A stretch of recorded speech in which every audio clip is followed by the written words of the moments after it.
டேய் என்ன வேணுமோ சீக்கிரம் வாங்கடா. 1/2 கிலோ தும்மல். அண்ணே 1/2 கிலோ துவரம் பருப்பு கொடுங்கண்ணே. தம்பி இங்க வாங்க. தம்பிக்கு எதுவும் பிரச்சனையா?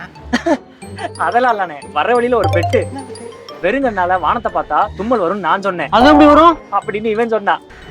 கடைசியில ஜெயிச்சது நான் தான். தும்மல் வந்துருச்சு எப்படி அப்படின்னு இவன் கேட்டான். சாதாரணமாவே நம்ம கண்ணுக்கு பக்கத்துல ட்ரைஜெமினல் நர்வ்னு ஒரு நர்வு இருக்கு. அந்த நர்வுக்கு நம்ம மூக்கு வழியா ஏதாவது தூசி போச்சுனாதான் தும்மல் வரும். ஆனா நம்ம சூரியனை வெறுங்கனால பார்க்கும்போது அது இந்த ட்ரைஜெமினல் நர்வுக்கு பக்கத்துல இருக்க ஆப்டிக்கல் நர்வு வழியா தான் போகும். அப்படி போகும்போது ஒருவேளை அது இந்த ட்ரைஜெமினல் நர்வை தூண்டி விட்டுச்சுன்னா நமக்கு தும்மல் வரும் அப்படின்னு சொன்னேன். இவனும் எங்க பண்ணி பார்ப்போம் அப்படின்னு சொல்லி பண்ணி பார்த்தான். அப்பத்துல இருந்து இப்ப வரைக்கும் இப்படிதானே பேய் எடுத்த மாதிரி நிக்கிறியான். ஒருவேளை இவன் பெட்ல தோத்துட்டனால அப்படி நிக்கிறான்னு நினைக்கிறேன். என்ன தம்பி புதுசா சொல்லுறா? எனக்கு